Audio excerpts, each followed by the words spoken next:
suis Camille Zaman de l'Université de Montpellier. On m'a chargé ce soir de vous présenter le sujet et l'intervenant de cette soirée.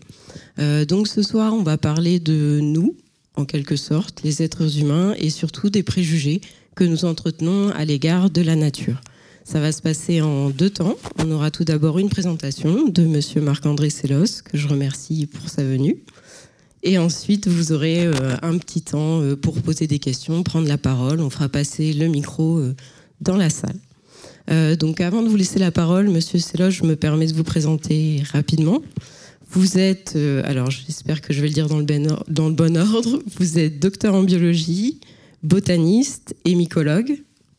Vous travaillez essentiellement sur les questions de symbiose et vous participez également au comité éditorial de nombreuses revues scientifiques. Vous êtes également engagé dans la vie associative française. Et en plus de tout ça, vous êtes écrivain. Vous publiez depuis 2017 des ouvrages à destination des non-scientifiques, dans lesquels, en partant de récits un peu à la manière d'un conteur, de choses vécues, vues ou d'anecdotes, vous nous présentez les relations entre les êtres vivants sur notre planète. Donc on croise dans vos ouvrages autant des végétaux, des animaux, des champignons, des champignons beaucoup. Et parmi ces animaux, il y en a un qui nous intéresse toujours en particulier, parce qu'il a tendance à oublier qu'il fait en fait partie de cette histoire naturelle. Et ça va être le sujet de ce soir, à l'occasion de la sortie de votre dernier ouvrage, donc Nature et préjugés, convier l'humanité dans l'histoire naturelle. Vous allez ce soir nous présenter à travers différentes idées reçues une nouvelle manière d'avoir notre relation au monde vivant qui nous entoure. Voilà. Merci de cette introduction.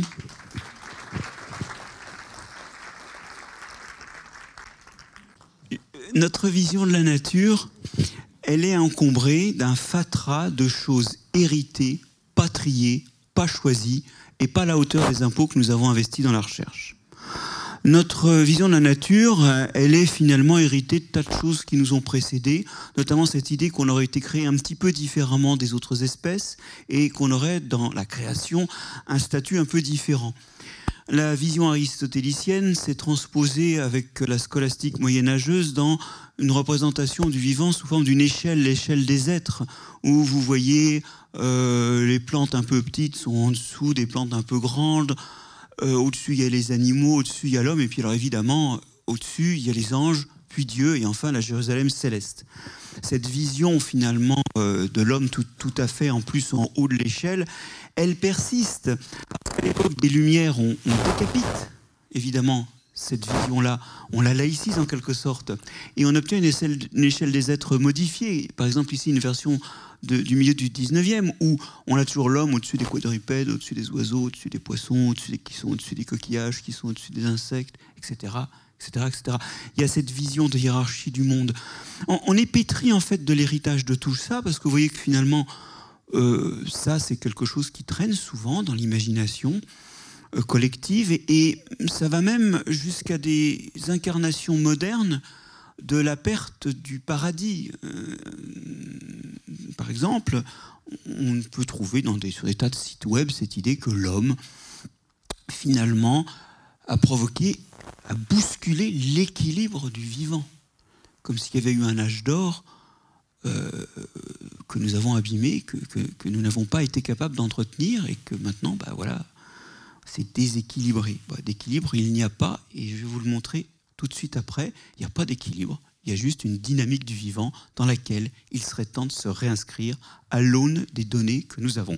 Alors, je vous propose de travailler sur ces mythes qui nous entourent et d'essayer de partir de l'image que nous en avons pour reconstruire une image de la nature et de notre présence dans la nature, de notre position dans la nature, plus réaliste à l'aune des connaissances scientifiques actuelles. Il y a cette idée que être vivant, c'est être autonome. D'ailleurs, ça s'incarne dans le fait qu'on refuse parfois aux virus le statut d'être vivant sous prétexte qu'ils sont dépendants de cellules qu'ils doivent coloniser pour s'y multiplier et dont ils ressortent d'ailleurs en la détruisant, mais sans lesquelles ils ne pourraient se multiplier. Alors cette forme extrême de dépendance fait qu'on hésite des fois à les considérer comme vivants. Parce qu'on croit qu'être vivant, c'est être autonome. Mais ça ne marche pas. Quand Matt Damon est seul sur Mars, est-ce qu'il est vraiment seul sur Mars? Ben non, il y a des patates. Non seulement il y a des patates, mais en plus, il y a un épisode assez croquignolesque où il ouvre les sacs d'excréments de ses coéquipiers pour les mélanger au sol martien et amener à la fois de la matière organique, oui, mais aussi des bactéries. Il y a aussi des bactéries sur Mars, là, qui permettent à ces patates de pousser. Et si vous y réfléchissez bien, ceci nous rappelle que nous sommes un peu comme les virus, des parasites de cellules. Sans une cellule qui a fait la photosynthèse quelque part, nous ne mangeons pas. Et même si vous mangez du bœuf ou du poisson, ils ont respectivement mangé des plantes ou des algues faites de cellules photosynthétiques. S'il n'y a pas un moment des cellules qui font la photosynthèse, et d'ailleurs aussi, éventuellement, des acides aminés essentiels et des vitamines que nous ne fabriquons pas nous-mêmes, s'il n'y a pas ça, on ne vit pas. Et alors, d'ailleurs, quand on les utilise, on fait comme les virus, on les abîme au point qu'elles n'existent plus en tant que cellules vivantes après. Alors évidemment, on n'habite pas dans ces cellules, topologiquement, on reste dehors. Enfin, on est quand même dépendant de cellules dont le fonctionnement nous est vital et sans lesquelles on n'existe pas. La dépendance, c'est une loi du vivant. Et d'ailleurs, la dépendance, ça se voit en faisant le marché. Regardez toutes ces espèces dont vous dépendez. Vous pouvez, si vous n'avez pas envie de sortir de chez vous, vous livrer à ce que j'appelle la méditation du frigo. Vous ouvrez votre frigo et vous regardez toutes les espèces qui sont là, présentes dans votre frigo. Alors non seulement vous pouvez voir ces espèces que vous allez manger, et donc avec lesquels votre lien est quand même relativement intime, mais aussi les emballages en carton par exemple. Des fois aussi quand vous vous regardez dans la glace, vous voyez toutes ces espèces. Le ver à soie, le cotonnier, le mouton, le bœuf.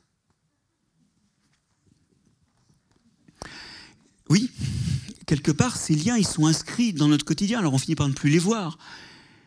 Vous avez sans doute oublié les écosystèmes où sont produits les emballages comme l'aluminium, le plastique et les écosystèmes où sont produits les composants de votre frigo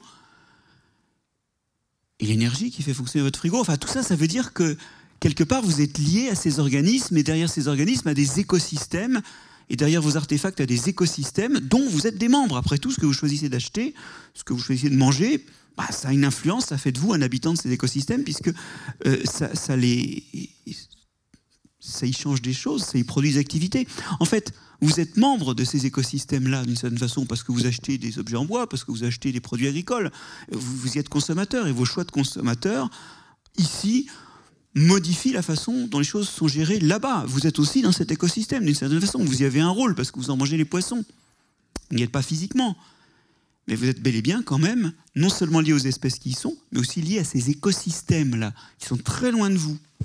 Alors, il y en a beaucoup de ces écosystèmes derrière tout ça.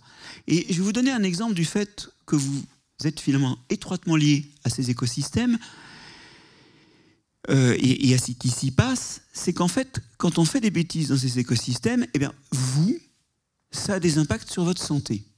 Par exemple, on vous dit le poisson, c'est bien, mais pas plus de 2 fois par semaine. Pourquoi ?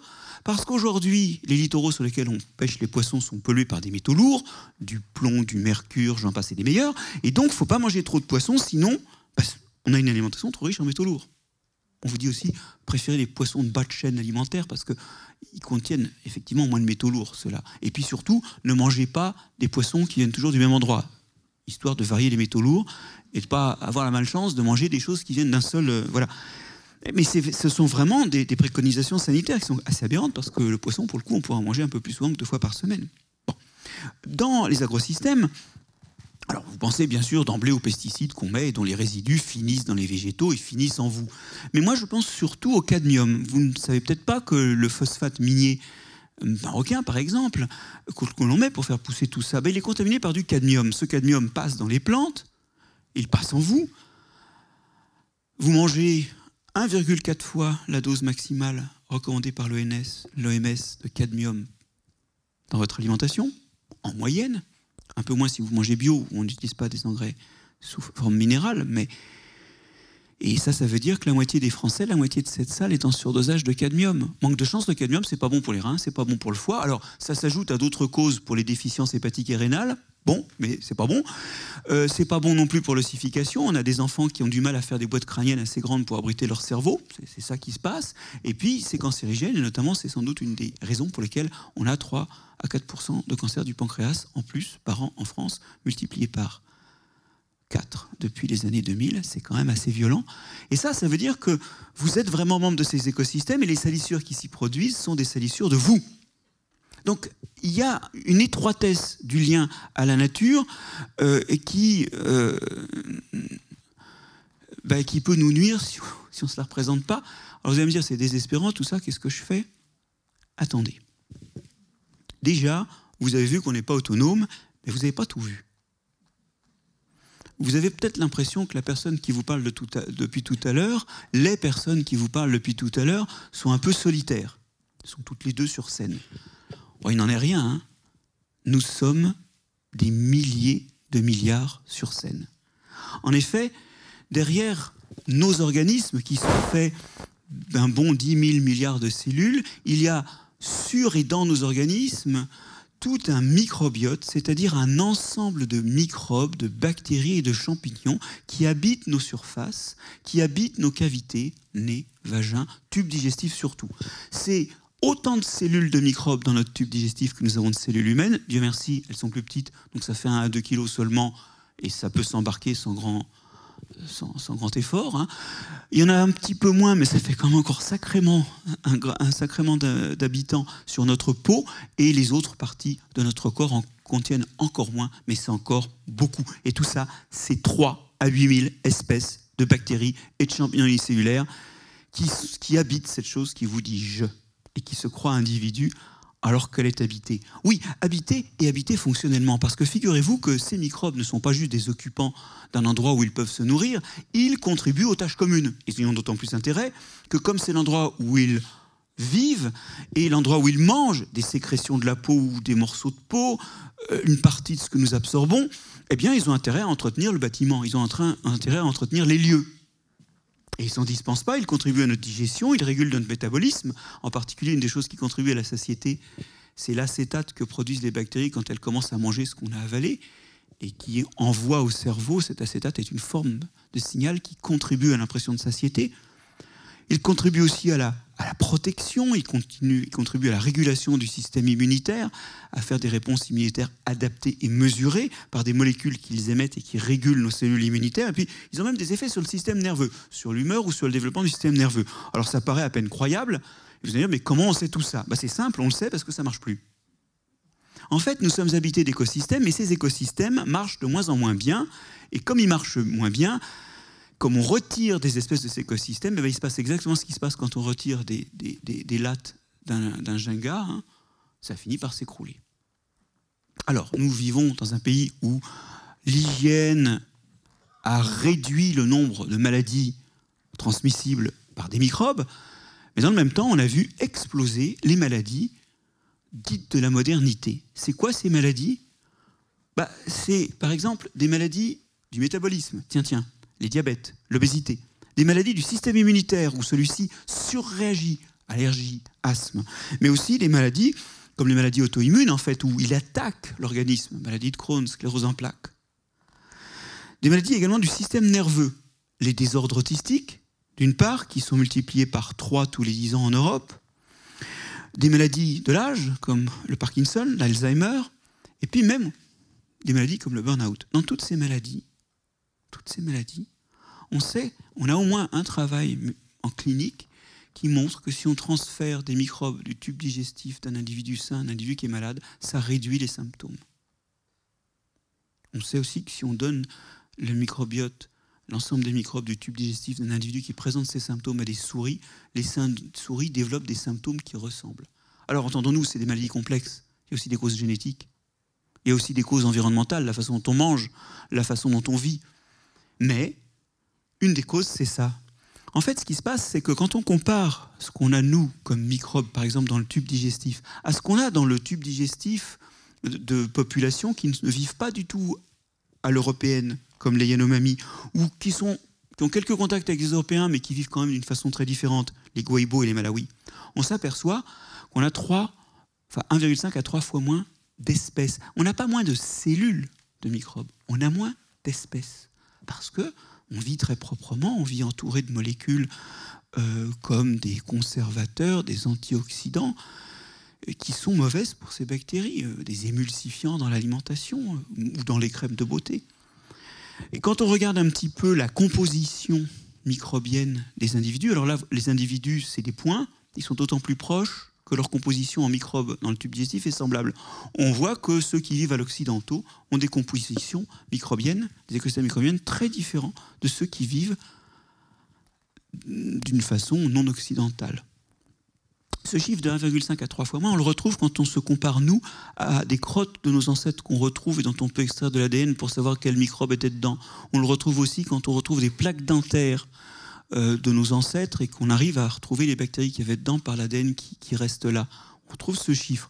En fait, c'est un des endroits où la chute de la biodiversité nous abîme le plus et montre en creux l'importance du lien fonctionnel qu'on a à tous ces microbes et aux écosystèmes microbiens qu'ils constituent, qu'on appelle le tube digestif, le vagin, l'oreille, la peau, mais qui sont des écosystèmes microbiens. C'est important parce que quelque part, nous avons une épée de Damoclès au-dessus de la tête, c'est qu'en 2025, le quart des Occidentaux aura un ou plusieurs de ces problèmes qui abîment la vie, et quelque part, l'ambition, c'est de reconstruire notre microbiote, de reconstruire cette diversité. Alors comment fait-on ? Il y a plusieurs façons de faire, hein.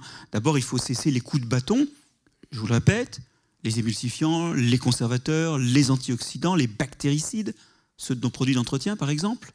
Les antioxydants et les conservateurs, il y en a dans tous les produits liquides que vous prenez, soit au supermarché, tous les aliments liquides que vous prenez au supermarché et qui ne sont pas fermentés, parce qu'il faut les stabiliser, et dans toutes vos crèmes de beauté ou dans tous les produits ménagers liquides qui vous entourent. Il faut arrêter donc ces coups de bâton, parce qu'on pense d'emblée aux antibiotiques, hein, mais c'est beaucoup plus ce à quoi on est exposé ordinairement, hein, dans notre alimentation et dans notre environnement physique, qui pose problème. Et puis, il faut les nourrir. Les nourrir, ça veut dire quoi ? Ça veut dire, c'est bien de se doucher, mais il ne faut pas trop se doucher non plus, et pas forcément faire des douches savonnées tous les jours. On peut faire des douches pas savonnées ou juste passer un gant, parce que finalement, c'est des restes de notre peau et de nos sécrétions que se nourrissent les microbes de la peau. Et pour l'alimentation du tube digestif, eh bien, ce qu'il faut, c'est manger des fibres. S'il faut manger des fibres, c'est pas seulement que ça améliore le transit. En fait, l'amélioration du transit, c'est une des conséquences de l'amélioration de la diversité et du fonctionnement du microbiote du tube digestif. Et c'est pas juste que les fibres, ça fluidifie pour que ça sorte, hein. Non, non, pas du tout. C'est que ça améliore la motilité, le fonctionnement musculaire du tube digestif. Mais ça améliore plein de choses. Alors vous allez me dire, quelle fibre je dois manger ? Parce que oui, je le précise, ces fibres, vous ne les digérez pas. En fait, c'est des aliments pour vos microbes. Ils se nourrissent de ces fibres. Ce n'est pas vous qui les digérez. Vous leur amenez de la nourriture. C'est la carotte. Je l'ai dit, pas de bâton, mais des carottes. Alors, vous allez me dire, qu'est-ce que je dois manger ? De l'avocat, du brocoli, et vous mangez de tout. Parce que ce n'est pas les mêmes fibres d'une espèce à l'autre, de végétaux, ça ne nourrit pas les mêmes bactéries. On compte qu'il faut non seulement manger 5 portions de fruits et légumes par jour, ça c'est la quantité, mais idéalement 20 à 25 espèces végétales par semaine. C'est assez dur, céréales comprises. Céréales comprises. Vous y êtes ? Ah tiens, il semblerait que la biodiversité externe puisse voler au secours de la biodiversité interne et que c'est encore dans notre relation à ces organismes que nous mangeons que nous pouvons faire quelque chose comme sauver notre tube digestif et notre microbiote. Vous sentez qu'on est au cœur de liens, on pourrait presque dire, et ça pourrait presque être le titre d'un livre, qu'on n'est jamais seul. L'idée, c'est qu'effectivement, nous sommes entourés d'espèces auxquelles nous avons des liens, et donc nous sommes liés aux écosystèmes où elles sont, que ces écosystèmes soient extérieurs ou intérieurs, nous ne sommes pas autonomes. Ces écosystèmes internes et externes sont des réalités que nous devons gérer mieux parce qu'il y a des opportunités, et je pense que sur le microbiote, vous l'avez ressenti, des opportunités de santé. Finalement, cette dépendance, tant qu'on ne l'a pas réalisée, c'est un problème, ça pose des problèmes, mais c'est une opportunité de trouver des solutions. Bon, c'est pas tout. Il y a ce mythe aussi de l'équilibre, je le mentionnais en introduction, que l'homme a bouleversé l'équilibre de la nature. Bon, la nature n'a jamais été équilibrée, parce que si vous regardez l'histoire, ça n'a pas arrêté de changer. Ça s'appelle la paléontologie, et on a des musées entiers qui nous montrent comment les animaux et les plantes qui vivent sur Terre n'ont pas cessé de changer. En fait, d'équilibre, moi j'aimerais vous parler d'évolution. L'évolution est un produit des Lumières, où Lamarck a proposé l'idée que les espèces changent, et ne soit pas simplement qu'elles ont été créées. Et Darwin, lui, trop souvent crédité d'être le père de l'évolution, c'est pas tellement le concept d'évolution qu'il a trouvé, or c'était un grand pas en soi, il a plutôt trouvé un mécanisme qui est la sélection naturelle. Alors je sais que dans cette salle, il risque d'y avoir des évolutionnistes, ils vont me détester, mais je ne vais parler que de sélection ce soir. En fait, nous vivons dans un monde où il y a une diversité d'organismes au sein de la même espèce qui ne sont pas tous identiques, puis diversité d'espèces.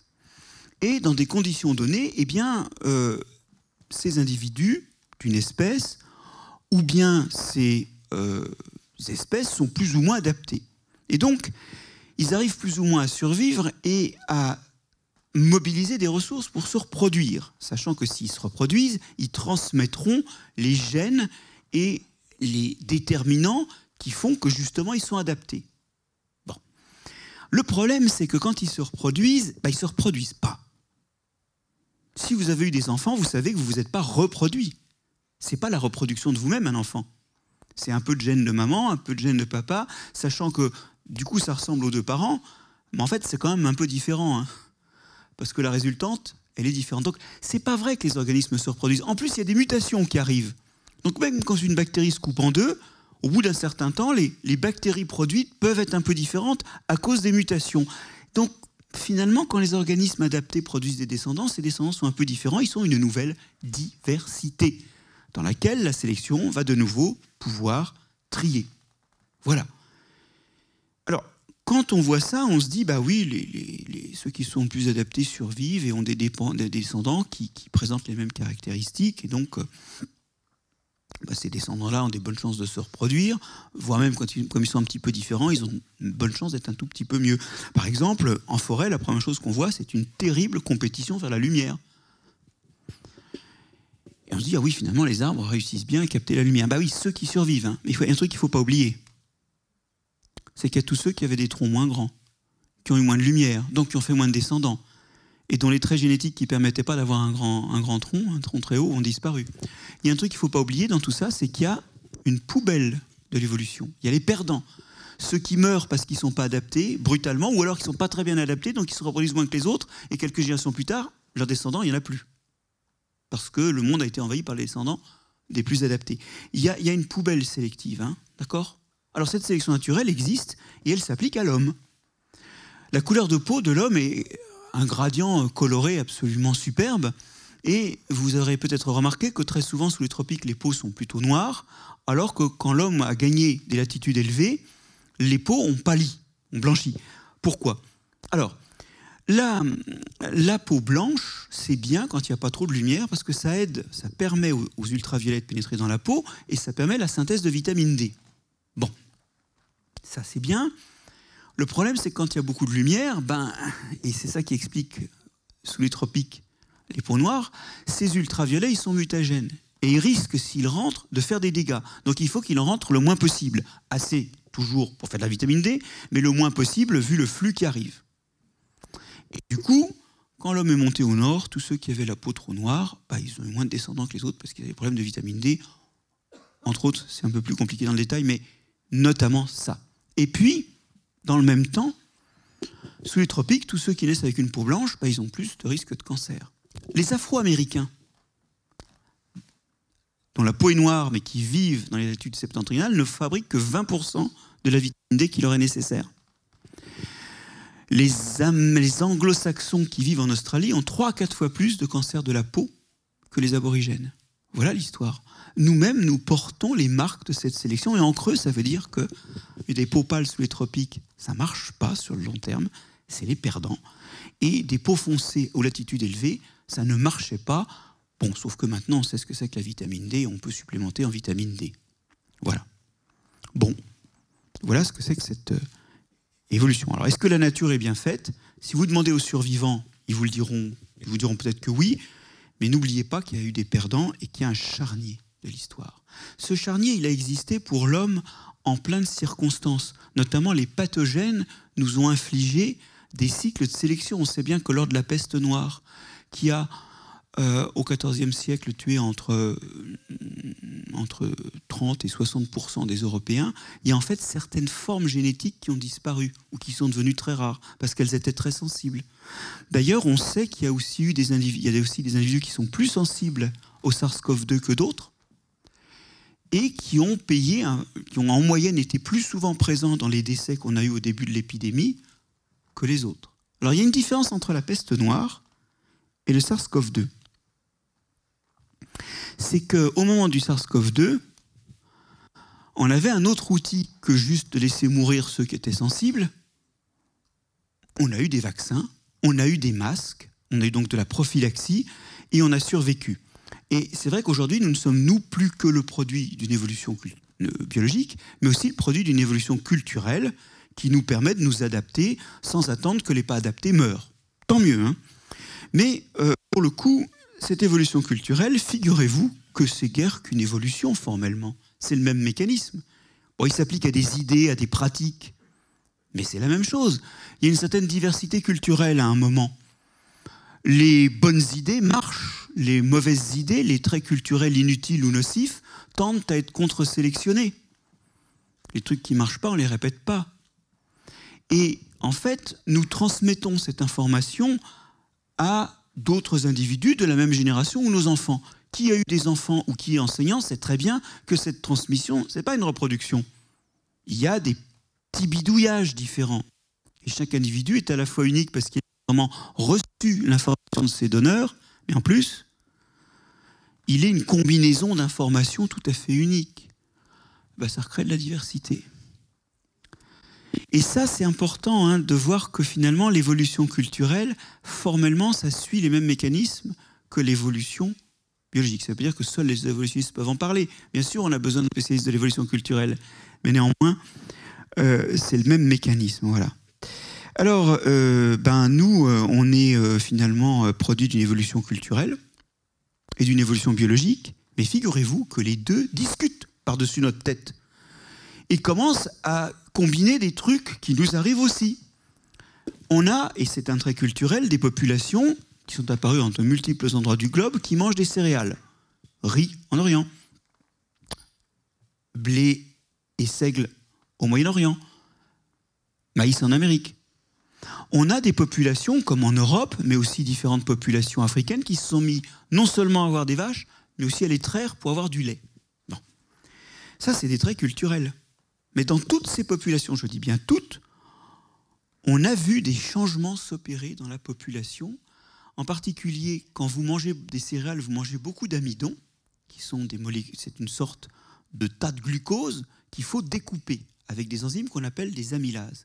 Et on voit que dans toutes les sociétés où on a une grande abondance de céréales, qui est toujours plus grande que des modes de vie, je ne sais pas, quand vous... des Inuits, par exemple, ou de chasseurs-cueilleurs d'Afrique, qui mangent beaucoup moins de céréales et qui ont moins d'amidon, eh bien, on s'aperçoit que dans la bouche, dans la salive des populations, des individus des populations qui mangent des céréales, il y a beaucoup plus d'amylase, cette enzyme qui attaque l'amidon. Alors, c'est une bonne et une mauvaise chose, hein, parce que, pour le coup, ça fait du sucre dans la bouche, et c'est une des choses qui fait que les caries sont apparues. Ça n'existe pas chez les chasseurs-cueilleurs, ça n'existe pas chez les Inuits. Mais le fait est que ça aide à digérer et que donc ça utilise mieux l'amidon. Et donc on a vu augmenter la fréquence des individus qui avaient une amylase salivaire intensément active. Il y en a toujours chez l'homme, mais dans les populations agricoles, cette amylase salivaire devient beaucoup plus active. Et c'est un trait génétique. De même, dans les populations qui boivent du lait, on a vu apparaître des individus adultes capables de digérer le lactose, ce sucre du lait, qui, si on ne le digère pas, pose des problèmes digestifs. Et d'ailleurs, c'est complètement anormal que des adultes digèrent du lait. Allez voir n'importe quelle espèce de mammifère, les adultes ne digèrent plus le lait. Après le sevrage, ils cessent d'en digérer. Eh bien, on a eu une sélection dans les populations humaines où il y avait du lait, des individus capables de digérer le lactose. Ça a permis d'utiliser mieux le lait. Avant, on faisait du fromage et on mangeait le fromage. Maintenant, certains individus peuvent boire le lait. Et c'est marrant parce qu'on voit souvent les gens qui ne digèrent pas le lactose comme des gens qui ont un problème ou qui sont bizarres, ou qui ne sont pas normaux. En fait, ce qui n'est pas normal, c'est de digérer le lactose à l'âge adulte. Mais c'est clairement un moment où la culture, tout comme pour l'amylase salivaire, la capacité de digérer l'amidon dans la salive, ou la capacité de digérer le lactose, c'est des moments où notre évolution biologique a été influencée par ce qui avait été l'instant d'avant notre évolution culturelle. Voilà. Là encore, il y a quand même eu des perdants. Il y en a qui ont eu moins de descendants que les autres, qui ont moins bien mangé que les autres. C'est tous ceux qui regardaient le lait en attendant que ce soit un fromage et se le faisaient piquer entre-temps, ou ceux qui regardaient faire le pain, mais l'utilisaient moins bien. Aujourd'hui encore, on a des traits culturels qui déterminent en creux des sélections. Par exemple, nos modalités d'alimentation occidentale provoquent des augmentations d'obésité. Certes, il y a une partie du déterminisme qui est microbien, je vous le disais tout à l'heure, mais je ne vous ai pas caché qu'il y avait aussi un déterminisme génétique. Il y a certains gènes qui prédisposent à l'obésité. Or, regardez par exemple pour les femmes, plus l'indice de masse corporelle augmente, plus à partir d'un stade, la probabilité d'avoir des enfants ou le nombre de descendants moyens diminue. Et ça veut dire en creux qu'il y a une contre-sélection en cours. Et entre nous, c'est bien dommage parce que l'alimentation, aujourd'hui, on devrait pouvoir la contrôler. Mais c'est encore ici une histoire d'évolution bioculturelle. Dans une alimentation qui change, certaines combinaisons génétiques sont défavorables et ont moins de descendants. C'est implacable, ça s'applique à nous. C'est que nous avons toujours une évolution. Et chez nous, cette évolution, eh bien, elle est surtout culturelle, d'accord, mais elle est aussi biologique. Alors d'ailleurs, à propos d'évolution biologique, je voudrais vous dire un truc, c'est que une fois qu'on a admis que c'était une loi qui s'appliquait à tout le monde, y compris à nous, eh bien, on s'aperçoit que nous, on l'utilise très mal, cette loi. En fait, très souvent, quand nous essayons de gérer le vivant, nous remportons des victoires à la Pyrrhus. Vous savez, Pyrrhus, c'est un général qui a détruit son armée pour gagner une bataille, et donc le lendemain, il avait perdu, en fait. Alors, c'est quoi chez nous ? Comme on ne manipule pas conceptuellement ou dans notre action sur le vivant le fait qu'il évolue, eh bien, on arrive à des situations où on utilise des antibiotiques et puis finalement, les bactéries deviennent résistantes aux antibiotiques. On a 25 000 cas de malades en France chaque année qui sont atteints par des bactéries résistantes aux antibiotiques. C'est très très difficile à soigner, voire pas. Et on compte qu'on est sur à peu près 50 000 morts par an dans le monde à cause de ces bactéries résistantes aux antibiotiques.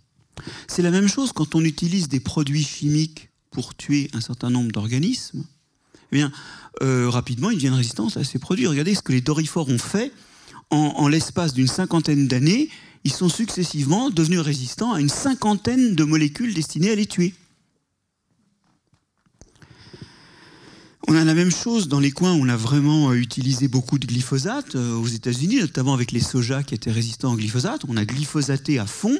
Et on a sélectionné, vous voyez, dans la même durée de temps, sur une grosse cinquantaine d'années, on a sélectionné une trentaine d'espèces résistantes au glyphosate, tant et si bien que dans certaines régions des États-Unis, la question d'utiliser ou pas le glyphosate ne se pose plus. Alors on peut ne pas aimer le glyphosate, mais moi ce que j'aime pas, surtout ici, c'est une modalité d'utilisation de nos armes qui fait que ces armes ne sont plus des armes, même quand elles sont vitales ou quand elles sont bonnes. C'est qu'on n'a pas cette finesse. Alors on n'a pas cette finesse, ça dépend. Il y a des fois où on s'en tire, un peu empiriquement, regardez. La trithérapie, par exemple, où, par rapport au sida, on donne aux malades 3, 4 ou 5 traitements différents, ça, c'est une stratégie évolutivement très très fine. Pourquoi ? Parce qu'un virus peut bien muter pour devenir résistant à une des molécules que l'on donne aux malades, mais ça le permet de s'installer puisqu'il y a les autres molécules. Il faudrait qu'il ait, par chance, les 3 mutations qui permettent de contourner les 3 molécules. En fait, souvent, les trithérapies, il y a plus de 3 molécules. Il peut y en avoir 4 ou 5. Les 4 mutations qui permettent de contourner les 4 molécules. Et ça, la probabilité d'une mutation, c'est une chance sur 1 million. La probabilité d'en avoir 2, c'est une chance sur 1 million de millions. Et la probabilité d'en avoir 3, c'est une chance sur 1 million, 2 millions, 2 millions. Alors ça, la probabilité qu'il y ait un virus comme ça dans une population virale de malades, c'est quasiment 0. C'est pas 0. Et si jamais ça se passe, si jamais la charge virale remonte, vous foutez notre molécule, c'est fini. Ça s'appelle un mur sélectif, ça. C'est quelque chose qu'on ne manipule pas assez, c'est qu'il y a des façons d'utiliser les mécanismes de l'évolution pour durablement se débarrasser des emmerdeurs. Donc l'évolution, vous voyez, c'est aussi un outil. C'est pas juste un truc qu'on subit et qui se passe autour de nous. C'est aussi potentiellement un outil. De la même façon, on a beaucoup d'agronomes qui ont pensé des paysages dans lesquels les pathogènes ne peuvent pas se propager parce qu'on ne peut pas sélectionner celui qui réussit. Regardez ici ce qui se passe. On a ici un champ avec une variété de blé. Au milieu, on met quelques spores de rouille jaune. C'est un désastre. Ici, on a plusieurs variétés de blé qui ont des résistances différentes qui sont semées ensemble.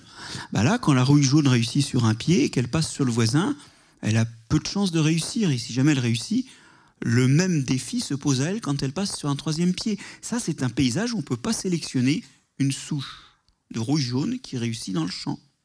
Alors, ça fait quand même de la maladie, mais ça retarde le moment où il faut mettre des pesticides. Tiens, voilà une solution par rapport aux pesticides de tout à l'heure. Voire même celle l'anil. Vous pouvez mettre des haies aussi, si vous voulez. Les haies, c'est une discontinuité entre deux champs voisins. C'est assez difficile à franchir pour des pathogènes. Et puis en plus, si ces pathogènes sont des insectes, ça abrite des chauves-souris, ça abrite... faut que ce soit une vieille haie. Hein. Les haies replantées il y a 10 ans, elles ne sont pas encore assez biodiverses. Mais les vieilles haies font ça. Bon, dommage, hein, on en arrache 25 000 km par an et on en replante 3 000 km. De jeunes qui sont moins efficaces que les vieilles. Oui, c'est un domaine où les vieux sont plus efficaces que les jeunes, le domaine de la haie. Bon, l'histoire, si vous voulez, c'est que on a des moyens de créer des paysages où on ne peut pas sélectionner le succès d'un pathogène. Mais on applique très peu ça. N'empêche que, espèces confrontées non seulement à l'évolution biologique de soi et des autres, espèce dotée d'évolution culturelle et donc de ce dialogue entre les deux qu'est l'évolution bioculturelle, où l'évolution culturelle façonne l'évolution biologique, espèce donc au cœur de plein d'évolutions, eh bien pour nous l'évolution c'est un truc qu'on enseigne comme un principe général, une sorte de toile de fond, et pas comme un outil, et pas comme une chose qui nous concerne intimement. Or, nous évoluons, et ainsi, toujours poussés vers de nouveaux rivages, dans la nuit éternelle emportés sans retour, nous ne pourrons jamais sur l'océan des âges jeter un jour l'ancre. Toujours, nous devrons évoluer. Alors, prenons ça en main, servons-nous de l'évolution comme d'un outil, là où elle peut être un outil, et concevons que ce n'est pas qu'un décor ou une histoire passée, c'est la porte de l'avenir aussi. Alors, il y a plein d'autres mythes, hein. On ne va pas les faire tous, mais on va parler un instant des déchets. Bah oui, parce que l'homme est la seule espèce qui produit des déchets. Alors en fait, c'est pas vrai. Hein. Sur ce paysage, c'est une balade en forêt, elle est un peu saccadée, je suis désolé, mais cette balade en forêt, c'est plein de déchets. Bah oui, vous avez vu toutes ces feuilles mortes, toutes ces branches mortes, là, jetées par terre par les plantes qui s'en servent plus? Bah oui. Alors, cette balade, quand même, elle est rafraîchissante, hein, parce que ça permet de respirer. Vous respirez quoi? De l'oxygène. Vous êtes conscient que c'est de l'urine gazeuse de plante. C'est un déchet de plante. Oui. Alors, c'est vrai que quand on voit les déchets que font les autres espèces, ils ont l'air recyclés. Pourquoi?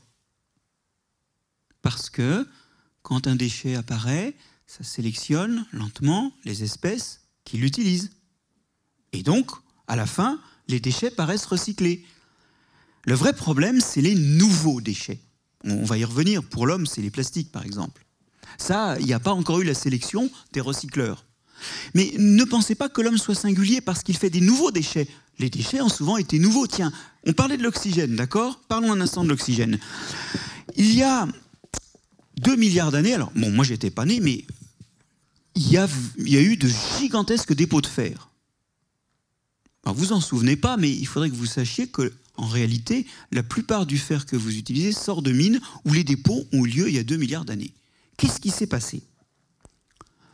En fait, il y a 2 milliards d'années, enfin, un peu avant, mais ils ont commencé à être vraiment efficaces vers 2 milliards d'années, sont apparus les organismes capables de photosynthèse. Avant, il n'y avait pas d'oxygène dans l'atmosphère. Tout l'oxygène vient de la photosynthèse. Ce sont des petites bactéries qu'on appelle les cyanobactéries qui ont commencé à faire de la photosynthèse. Et ça a émis de l'oxygène, qui est un oxydant puissant, donc qui a bousillé pas mal d'organismes qui vivaient autour, qui n'étaient pas adaptés à ça. Ça fait des radicaux libres, l'oxygène. Il faut des équipements spéciaux pour tolérer ça et empêcher que ça fasse des dégâts. Et ça fait quand même des dégâts. Méry en sont la preuve. Ça finit quand même par nous abîmer, l'oxygène. Mais lentement, parce qu'on est adapté. Mais en plus, cet oxygène, il a rouillé le fer. Avant, le fer était sous une forme soluble, il traînait dans l'eau, voilà. Le fer ferrique. Bon, pardon, le fer ferreux. Et puis, quand il y a eu cet oxygène, le fer a rouillé. Et le fer rouillé, c'est pas soluble dans l'eau, ça se dépose au fond des eaux, au fond des océans. Ça a donné ces gigantesques dépôts qu'on appelle les fers rubanés. Et puis après, il n'y avait plus de fer. Aujourd'hui encore, au milieu de l'océan, qu'est-ce qui manque? Pas l'azote, pas le phosphate, le fer. Vous pouvez toujours rajouter du phosphate ou de l'azote, ça ne fera rien. Les algues, elles pousseront si vous leur remettez du fer. Sur Terre, c'est un peu moins vrai parce que dans les sols, il y a des roches qui libèrent du fer, donc on arrive à se débrouiller. Mais le fer, c'est quand même un élément qui est devenu beaucoup moins abondant. Alors il y a aussi d'autres métaux qui étaient importants en moins grande quantité qui ont aussi rouillé et se sont déposés au fond des océans. Le bilan, c'est que qu'est-ce qui s'est passé? Eh bien, pendant 1 milliard d'années, ensuite, on voit très peu de fossiles et surtout, il n'y a pas d'évolution morphologique apparente. Ça a été une destruction massive des autres qui étaient sensibles et même de ceux sans doute qui faisaient la photosynthèse parce qu'ils ont commencé à manquer de métaux. Or, il en en faut un peu au moins. Voilà, 1 milliard d'années qu'on appelle en paléontologie le boring billion, le milliard d'années emmerdant parce qu'il ne se passe rien. L'évolution s'est enrayée. Bon, elle reprend, et notamment elle reprend avec des organismes qui sont adaptés à l'oxygène, d'accord, et au manque de fer, qui arrivent à survivre comme ça, et notamment vos ancêtres qui non seulement sont adaptés à l'oxygène, mais en plus le consomment pour la respiration. Et ça, c'est vraiment secondaire, et vous êtes un exemple de ces solutions qui apparaissent quand les déchets s'accumulent. En termes d'équilibre naturel, l'invention de la photosynthèse, ça n'a pas été un grand équilibre, d'accord ? Le vivant crée des déséquilibres, l'homme n'en est qu'un exemple. La biodiversité s'est souvent tirée des balles dans le pied dans l'évolution elle-même.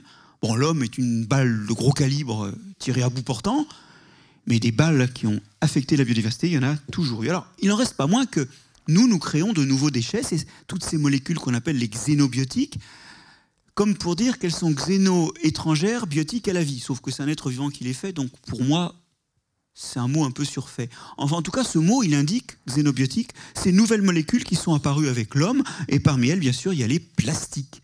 Alors, le drame des plastiques, c'est que comme ils ne sont pas dégradés, ils se fragmentent. Ça fait des petits morceaux qui finissent par pouvoir boucher le tube digestif de certains insectes ou de certains vers de terre. Bon, alors on se dit, les pauvres vers de terre, les pauvres insectes, ça continue de se fragmenter. Ça fait des morceaux tellement petits qui peuvent rentrer dans votre peau ou qui peuvent rentrer par vos poumons, ou qu'ils se nichent dans votre alimentation sans que vous les voyiez, et vous mangez 5 grammes de microplastiques par semaine dans votre alimentation ou parce que vous respirez. Dommage, parce qu'ils continuent à se fragmenter. Et les plus petits fragments, c'est quoi? C'est des molécules qui circulent dans votre organisme. Certaines, c'est pas grave. D'autres miment l'effet de vos hormones. C'est des perturbateurs endocriniens. D'autres encore sont cancérigènes parce qu'elles interagissent avec l'ADN et provoquent des mutations. Oh, il n'y a qu'un petit pourcent de ces molécules-là. Mais comme il y en a des milliers et des milliers dans votre organisme, vous finissez par avoir des problèmes de santé accrus. Ces microplastiques, ils expliquent, entre autres, mais pas que l'ensemble de ces xénobiotiques qu'on a mis dans l'environnement. Vous pouvez aussi penser aux fameux fluoroalkylés dont on parle beaucoup en ce moment, qui sont très peu dégradables par le vivant. On pourrait en reparler, d'ailleurs je pense qu'ils le sont, mais les organismes qui sont capables de manger des plastiques ou des fluoroalkylés, ils ne sont pas très performants dans les écosystèmes. Ils existent, vous pouvez les isoler au laboratoire, mais dans la nature, ils ne prennent pas la main, ils ne sont pas actifs.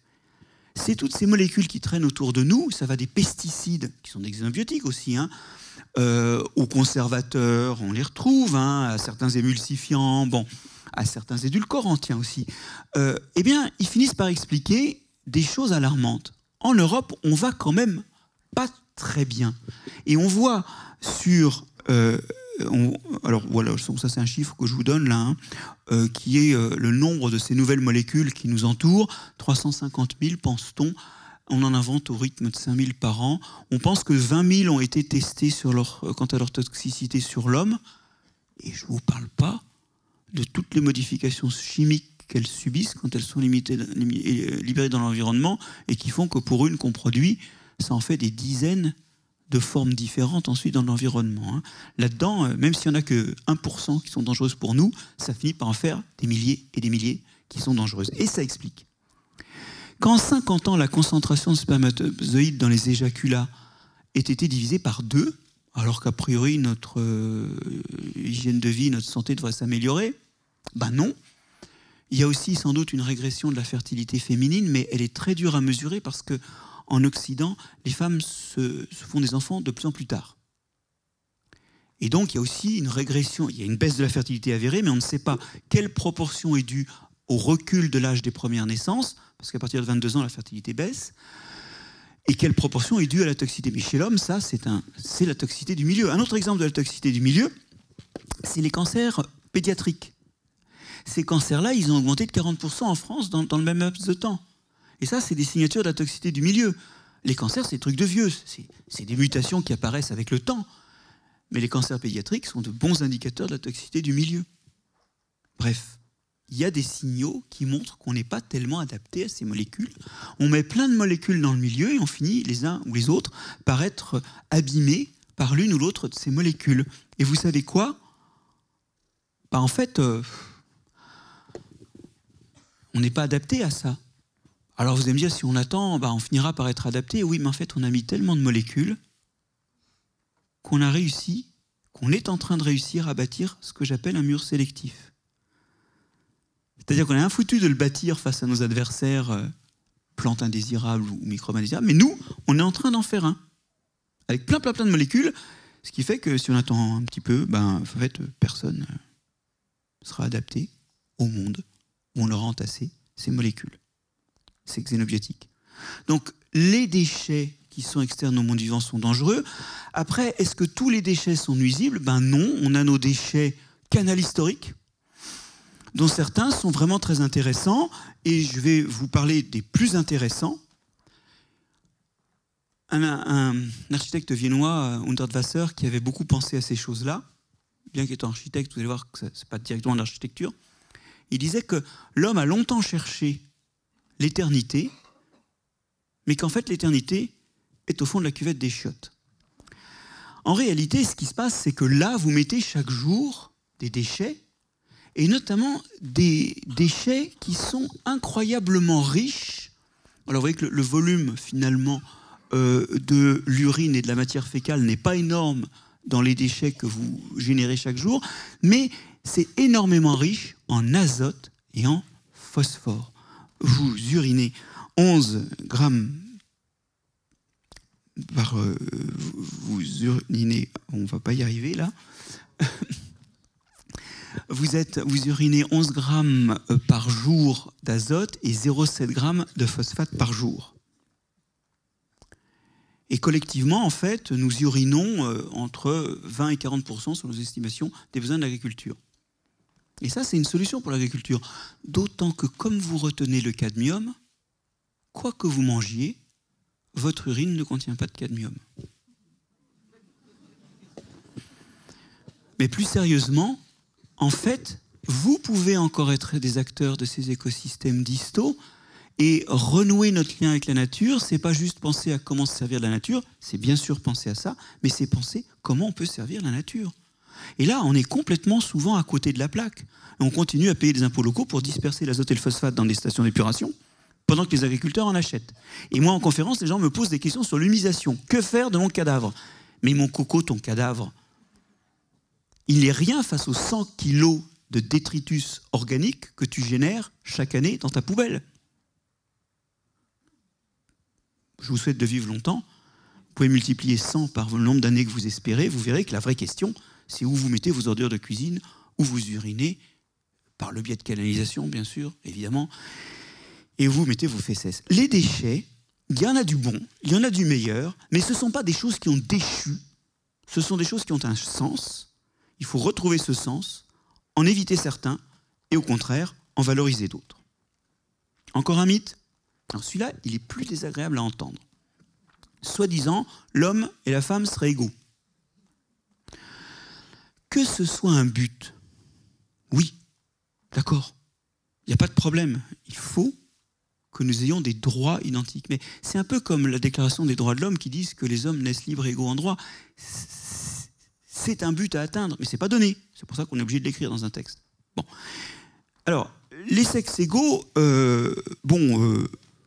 c'est pas vrai, hein, puisque vous savez que la femme est une côtelette améliorée, d'après certains textes. Non, pour être plus sérieux, on n'a pas on n'a pas vraiment, en fait, intégré les choses. Et je vais reprendre mon topo d'une autre façon. Je vais vous montrer un cas où on suppose que les hommes et les femmes sont égaux. C'est les prescriptions. Elles sont unisexes, hein. Alors, comme elles sont très souvent testées, les médicaments sont testés sur des populations, sinon complètement masculines, du moins beaucoup plus masculines, avec, peut-être une idée générale de ne pas abîmer de pas abîmer les femmes. Il y a peut-être un peu de compassion là-dedans, mais le bilan, c'est que du coup, les femmes sont souvent pas en bon dosage. Elles sont en fait souvent en surdosage. Non seulement parce que leur corps est plus petit, mais aussi parce que leur temps d'élimination dans les urines des médicaments n'est pas le même. Une étude montrait que sur 86 médicaments, 76 n'étaient pas bien dosés pour les femmes. Et l'histoire, pour résumer en tendance, c'est que les effets secondaires sont 2 fois plus fréquents chez les femmes et 2 fois plus intenses. Ça va très loin, cette histoire, hein. C'est que vous connaissez tous les symptômes de la crise cardiaque. La douleur dans la poitrine et dans le bras, l'impression d'étoux.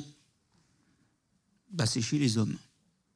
Chez les femmes, il y a ce que les médecins appellent des accidents cardiovasculaires asymptomatiques. Alors, c'est juste que ce n'est pas les mêmes symptômes. Mais quand on fait la liste, c'est des fatigues, des vomissements, des étourdissements. Il y a une liste de symptômes chez la femme, mais comme elle n'est pas... Comme on a une vision unisexe de ça, puis par défaut, évidemment, c'est la vision masculine, eh bien en fait, en France, les femmes sont prises en charge 30 minutes plus tard en moyenne que les hommes pour les incidents cardiaques.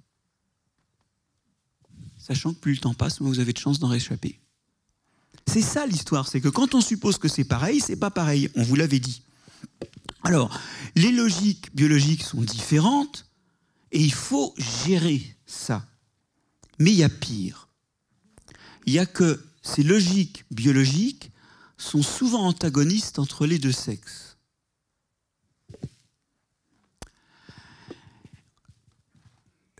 Dans le monde vivant, en général, chez les animaux, on va parler des animaux, le sexe mâle, dans le monde vivant en général, le sexe mâle, c'est celui qui investit le moins dans la reproduction. C'est celui auquel la production d'un descendant coûte le moins de ressources. Bon. Et je vous donne un exemple. Moulay Ismaël, sultan du Maroc, avait un harem. Alors c'est pratique parce que ça veut dire que les seuls spermatozoïdes qui rentraient dedans, c'était les siens. Donc on sait qui est le papa.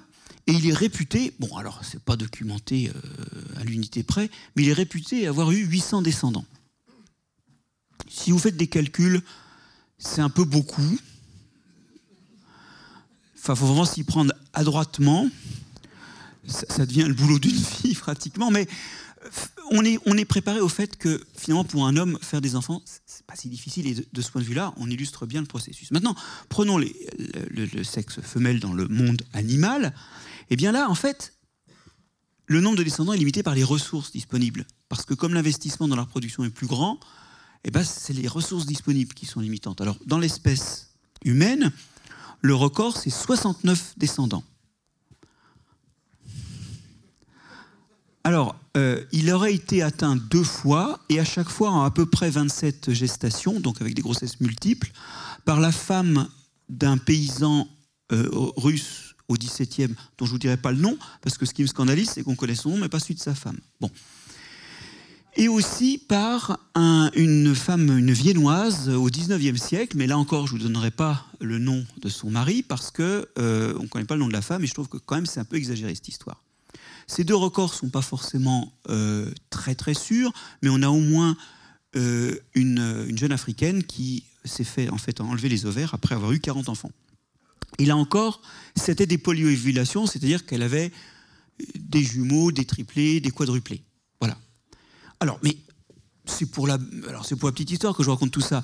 Le fait est que c'est évident que les femmes ne peuvent pas avoir autant de descendants que les hommes, parce que pour chacun de leurs descendants, elles investissent plus, et c'est le cas dans toutes les espèces vivantes, puisque par définition, le sexe femelle, c'est celui qui investit le plus dans la reproduction. Alors, ceci étant posé, comment optimiser son nombre de descendants ? C'est simple, si vous êtes un homme, il faut un maximum de partenaires, et puis les partenaires font le travail. Si vous êtes une femme, vous ne pouvez pas maximiser en nombre. Par contre, vous pouvez faire une chose, c'est vous assurer que les descendants sont bien faits et survivent bien. À ce moment-là, vous aurez plus de descendants qui se reproduiront. Vous y êtes. Donc, on est sur une logique où, pour le sexe femelle, la seule optimisation possible, c'est la qualité des descendants, pas le nombre. Pour le sexe mâle, là en revanche, le nombre, c'est une option. Et en fait, dans l'évolution, ça marche. Quel est le point commun entre le moineau et le dauphin, à part d'être des animaux bien sympathiques? Et bien, c'est deux espèces où les mâles se comportent de façon odieuse avec les femelles et les persécutent pour les forcer à s'accoupler. Ça fait partie des espèces où cette conduite chez les mâles est la plus fréquente. Et ça, tous les déterminismes génétiques qui font qu'un mâle viole les femelles, c'est de ça dont on parle, pour leur faire des petits, eh bien, c'est sélectionné, puisque ça fait plus de petits qui portent éventuellement le trait s'ils sont mâles. On a même des insectes, comme les mouches scorpions, qui ont des organes du viol. Alors, ça n'existe que chez le mâle, d'accord ? Cette pince-là, elle est absolument inutile pour s'accoupler avec une femelle consentante.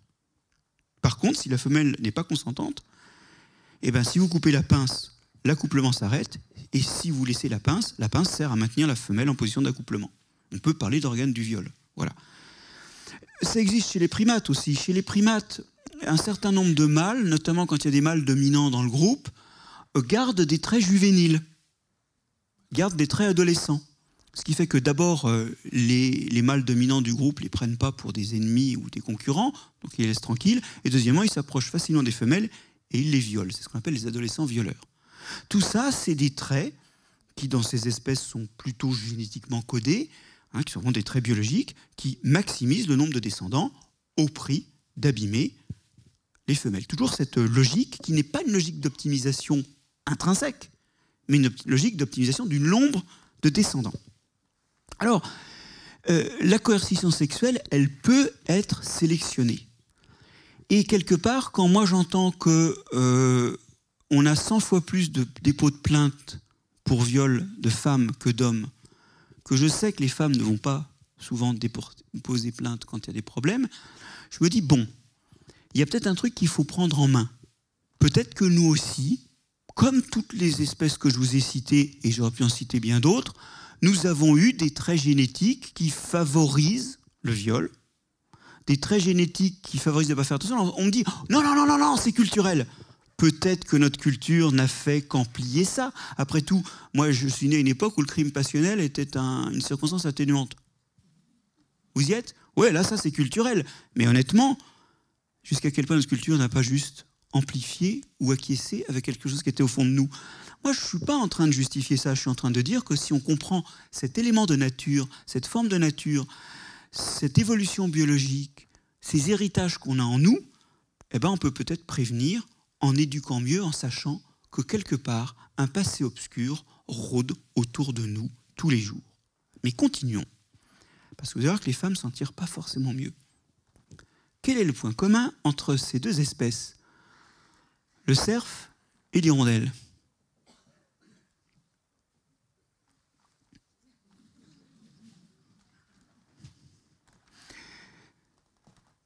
Des trucs bizarres sur les mâles.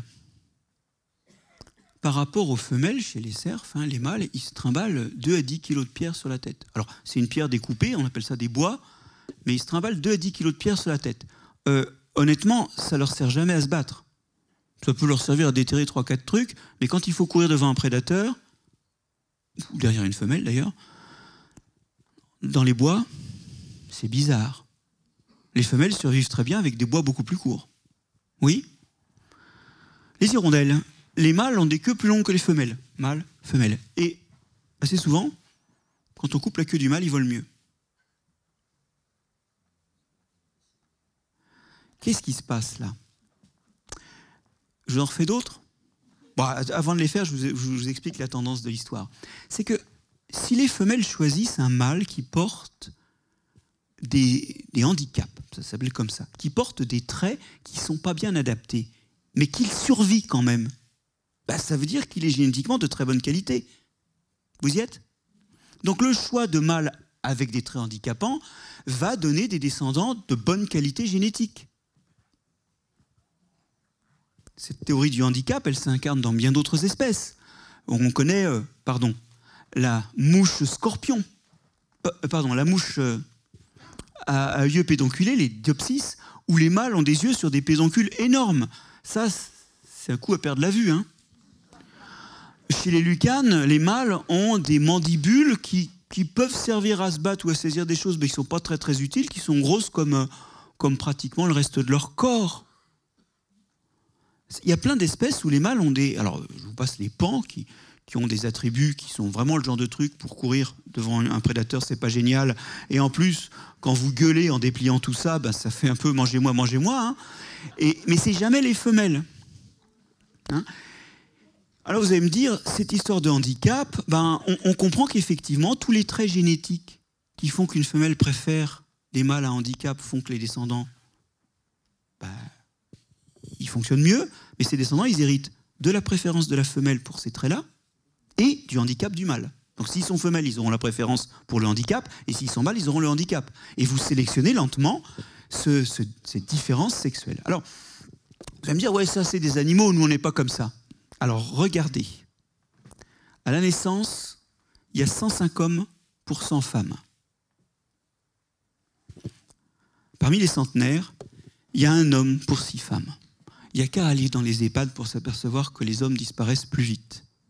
Mais en fait, c'est tout au cours de leur vie que les hommes ont une surmortalité.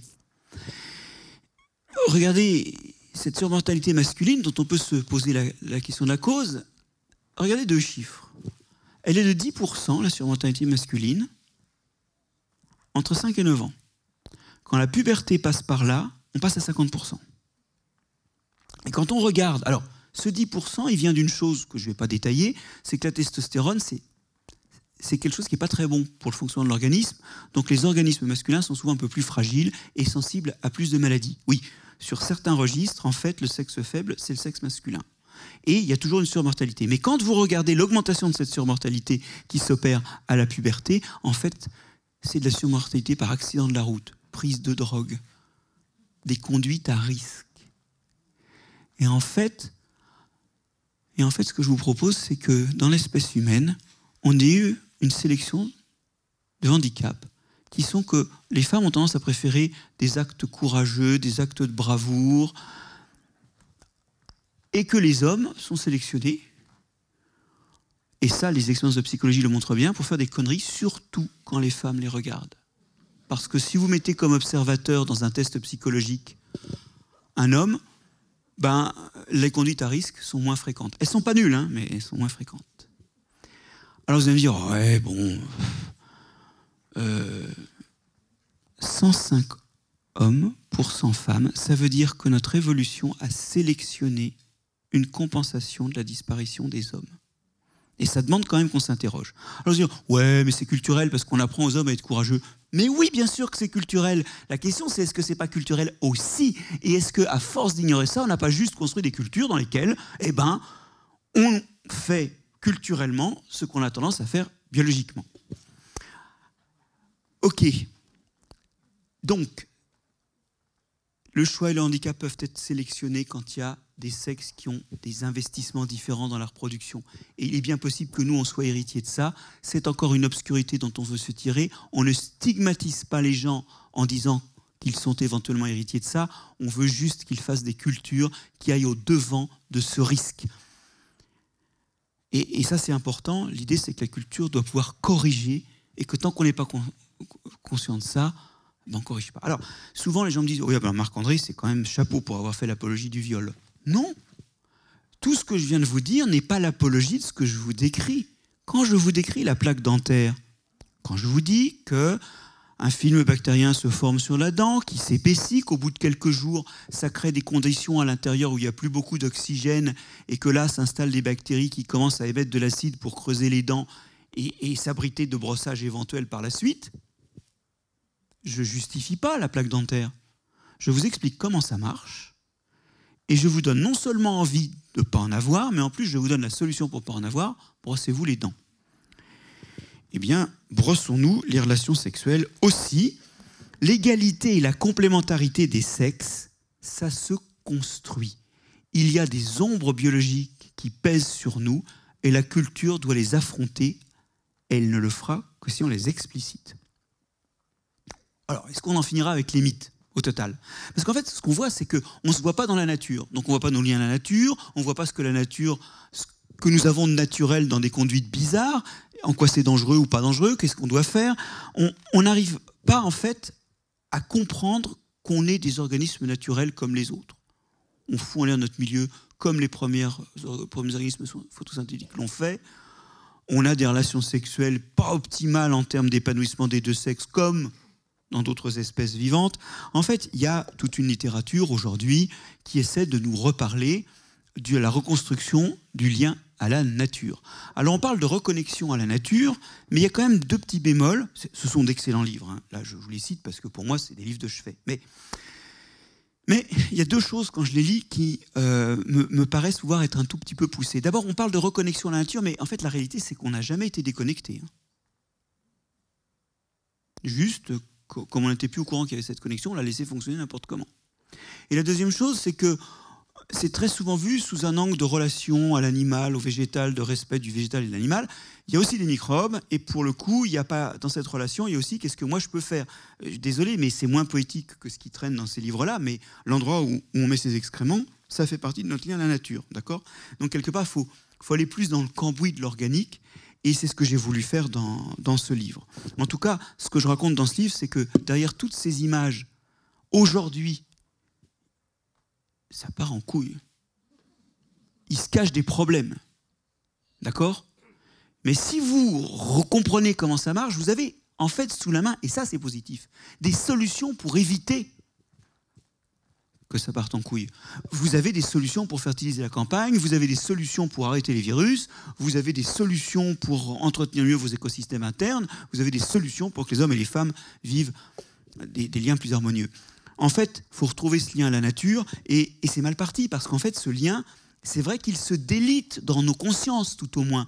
Regardez par exemple ces chiffres qu'on doit à des collègues du muséum qui ont regardé sur 70 ans de dessins animés de Disney puis Pixar, ils ont regardé le temps passé dans la nature et le nombre d'animaux par plan du film. Vous y êtes ? C'est en train de se déliter. Et d'ailleurs, notre distance physique à la nature est en train d'augmenter. On est de plus en plus en ville, les villes augmentent de volume. On compte qu'au niveau global, en 20 ans, la distance de l'endroit où l'on vit au plus proche endroit de nature spontanée a en moyenne reculé de 640 mètres. Cette distance de l'endroit où on vit à l'endroit de plus proche nature spontanée est de 16 km en France, en moyenne, et de 22 km en Allemagne. Donc en fait, ce lien continue à se dégrader sous nos yeux. Et donc, les générations qui viennent ne pourront pas plus le mobiliser, à moins qu'on inverse et la forme d'enseignement que l'on donne et la forme d'imaginaire que l'on crée, et c'est ça que j'appelle de mes vœux. Mais la génération qui est en train d'être produite n'est pas à même de prendre mieux en charge ce lien à la nature, notre position dans la nature et ce que nous sommes comme un moyen d'agir. Un psychologue canadien qui est connu, psychologue et anthropologue, mais qui est connu pour ses travaux de psychologie parce qu'il a introduit la théorie de l'évolution dans la psychologie. Pourquoi pas ?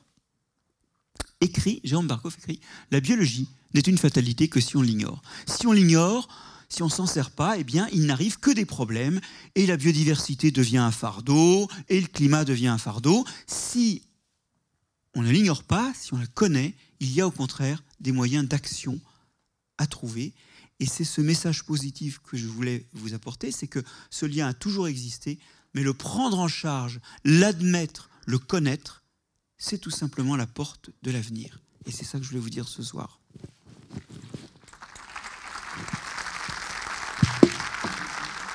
Bonjour. Là, vous avez fait une remarquable conférence.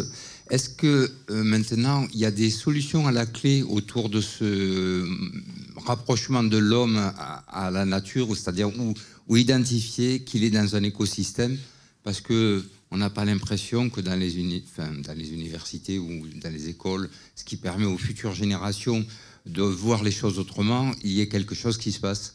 Donc, est-ce qu'il y a là quelque chose qui se met en place pour justement je pense, rapprocher ou trouver un nouveau regard pour les générations futures? Marginalement, il y a des choses qui se passent. Beaucoup d'écoles d'agronomie, je pense à l'agro de Toulouse notamment, ont mis le paquet sur l'agroécologie, c'est-à-dire utiliser nos connaissances en écologie pour avoir des gestes agronomiques qui s'appuient sur le vivant et avoir recours finalement aux gestes technologiques ou chimiques, sinon en dernier recours, du moins dans un cocktail qui comprend aussi le vivant. Et là, il y a énormément à faire parce qu'on n'a jamais vraiment utilisé le vivant comme outil dans l'agroécologie. Bon, c'est les haies, c'est les cultures mélangées, comme je vous montrais, mais même en mélangeant des espèces. Et là, je pense à l'agroforesterie. Vous avez Christian Duprat qui travaille à Montpellier. Je ne sais pas si on a la chance de le voir ce soir. Et toute son équipe qui, en agroforesterie, fait des merveilles en montrant qu'on produit plus quand on mélange des arbres et des céréales que si on les sépare sur la même surface. Bon, donc, c'est des travaux extrêmement importants qui montrent qu'il y a des outils, mais ça reste marginal dans cet enseignement. Dans les facs de médecine, il y a le début de ce concept qu'on appelle One Health, une seule santé, où on s'aperçoit que l'homme n'est en bonne santé que si les autres organismes sont en bonne santé autour de lui et si les écosystèmes sont en bonne santé. Alors, moi je souris parce que la santé d'un écosystème, c'est quoi? Dire, prenez un carré de pelouse fleurie, hein, vous versez des hydrocarbures dessus, vous saupoudrez des métaux lourds, tout crève, et puis il s'installe des bactéries qui bouffent vos hydrocarbures et qui tolèrent les métaux lourds. Vous faites un micro-trottoir chez ces bactéries, vous leur demandez est-ce que l'écosystème est en bonne santé? Elles vont faire ah oui. En fait, ce qu'elles vous disent, c'est ce qu'on veut dire, nous, c'est que là, dans le fonctionnement de cet écosystème, dans ce fonctionnement-là, l'homme peut être en bonne santé. Mais l'écosystème, il n'a pas de santé. C'est important parce que quand on parle de santé des écosystèmes, ça veut dire que les écologues ne sont toujours pas venus pour dire qu'un écosystème, ce n'est pas un organisme, c'est une somme d'organismes et que ça a des différences qui sont des différences d'échelle. Donc derrière One Health, on sent qu'il y a des médecins et les vétérinaires qui ont fait leur jonction, santé animale, santé, voilà. Mais la santé des plantes est toujours un peu loin, la santé des microbes est encore plus loin, et pour le fonctionnement écologique, il est encore plus loin, les écologues ne sont pas au rendez-vous encore. Mais néanmoins, il y a des progrès. Véto-Lyon, par exemple, AgroVéto Lyon, fait les étudiants sont les profs sont très motivés autour de cette approche One Health, une seule santé. Ça reste minoritaire dans le supérieur, et il faut bien dire que dans le primaire, où il n'y a pratiquement pas de sciences et pas de programme sur le vivant, dans le secondaire, où il y a 1 heure par semaine de SVT, sauf en terminale et en première, où c'est optionnel, les sciences vivantes de la Terre sont optionnelles, on a une catastrophe. Et donc, ça perce lentement dans le supérieur, mais il y a des immobilismes, il y a des lenteurs, et quelque part, elles seront entretenues par le fait que la masse des citoyens n'a pas accès aux données de la science et n'y est pas formé. Alors vous allez me dire, oui, mais nos enfants, ils ne savent pas lire, écrire et compter. Et déjà, il faut qu'on résolve ça. Je vais vous dire, d'abord, ce n'est pas les fondamentaux.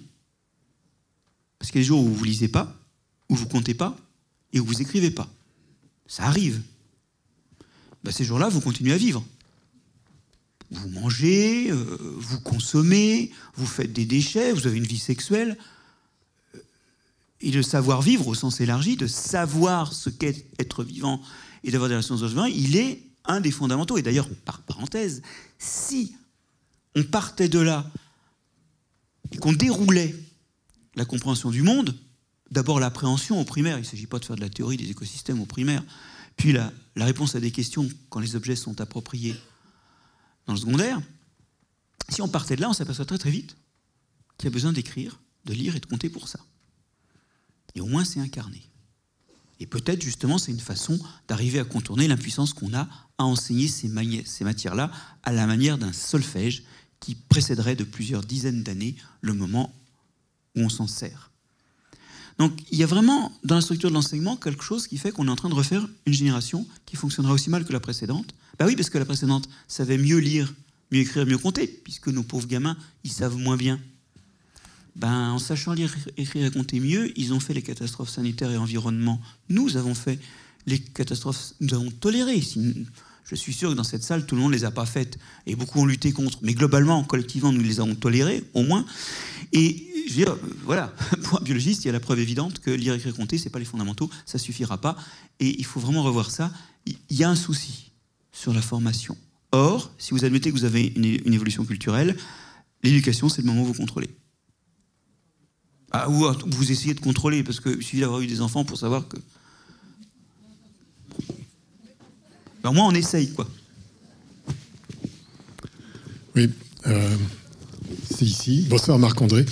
Alors le problème, c'est que je suis un peu d'accord, mais je voudrais faire un peu l'avocat du diable sur l'évolution culturelle. En même temps, ça ne m'étonne pas vraiment venant de toi. Ben voilà, mais, je rencontre en permanence des personnes qui mettent en opposition de la critique qu'on a de l'évolution désastreuse de la biodiversité, des écosystèmes, etc. Le fait qu'on vit de plus en plus vieux, de mieux en mieux, qu'on a vaincu des maladies, qu'en fait tout va bien grâce à l'action de l'homme qui a contré finalement les tendances de la nature. Et en argumentant en faveur de l'évolution culturelle, y compris pour corriger des traits évolutifs qui seraient pas corrects, on risque de faire de donner des arguments aux technosolutionnistes. Alors, est-ce que tu as des idées sur la manière qu'on peut avoir de contrer les arguments des technosolutionnistes quand ils utiliseront ces arguments-là?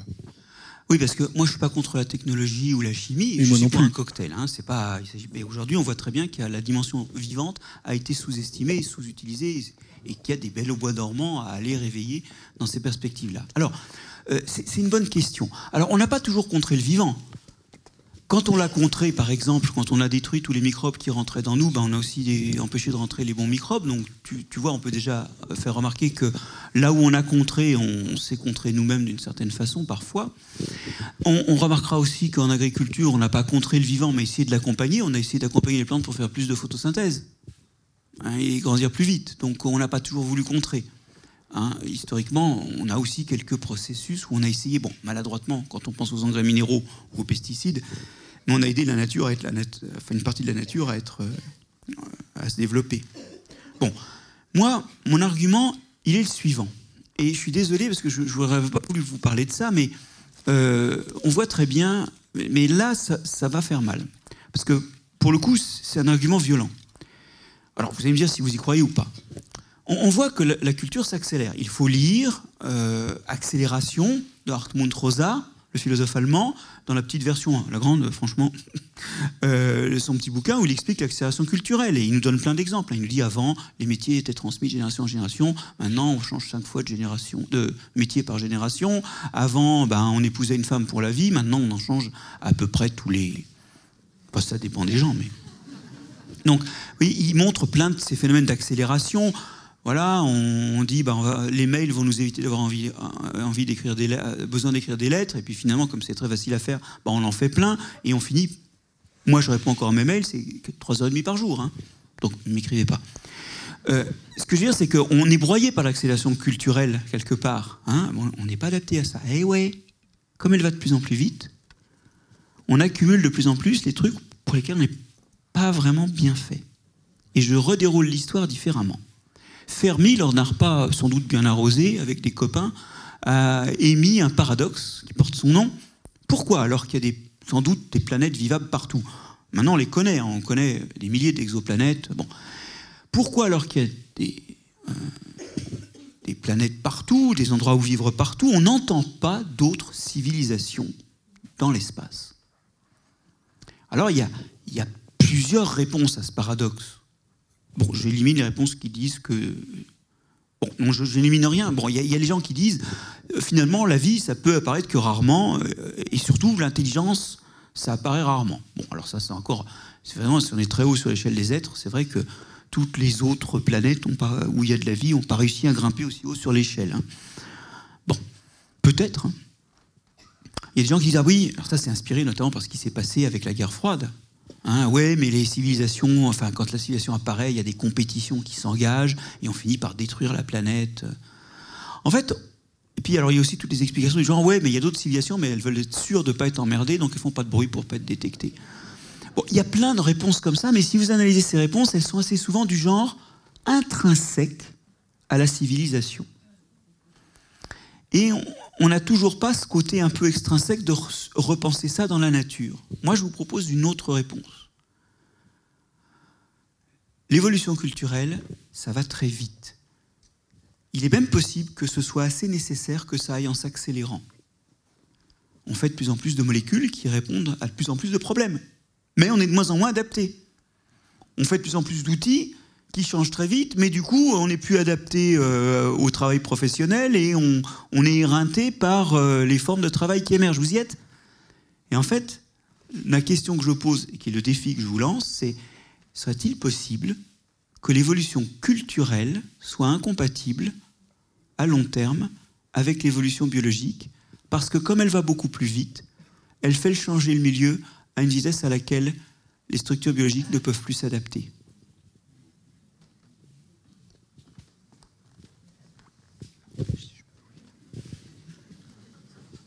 C'est un peu désagréable comme perspective. Je préfère le voir comme un défi à organiser que comme une fatalité.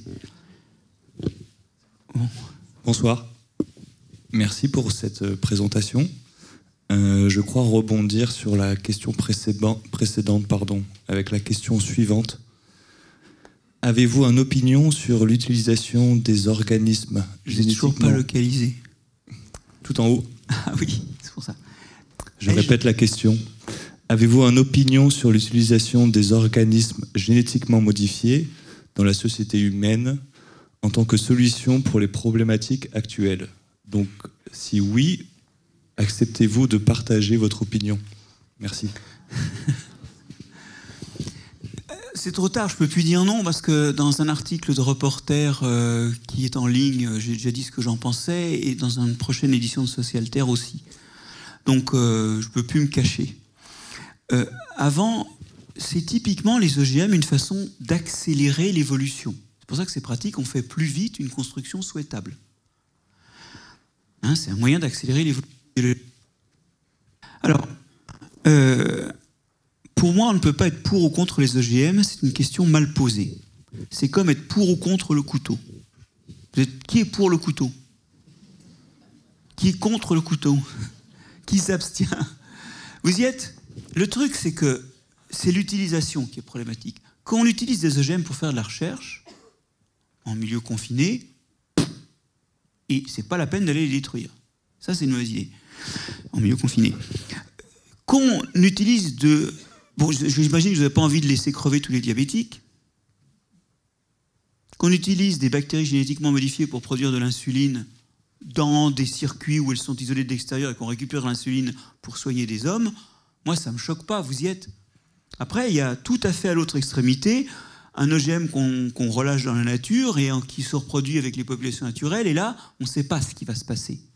Alors, en fait, on sait ce qui va se passer, parce que dans un avis de l'Académie des sciences, on dit oui, au fait, de toute façon, l'évolution, on ne sait pas ce que ça fait. Ben si, on sait ce que ça fait, il y a des gens qui étudient ça, c'est leur métier, ça s'appelle la biodiversité. Quand on regarde les transferts de gènes qui ont eu lieu dans l'évolution, par exemple, nous, on a récupéré un gène de virus qui nous permet de faire un placenta. Qui est pour ? C'est génial, quoi. Ça permet aux cellules de fusionner entre elles et de faire cette barrière qui est entre la mère et l'enfant, qui laisse passer la nourriture, mais pas rentrer les cellules du système immunitaire. Trop bien.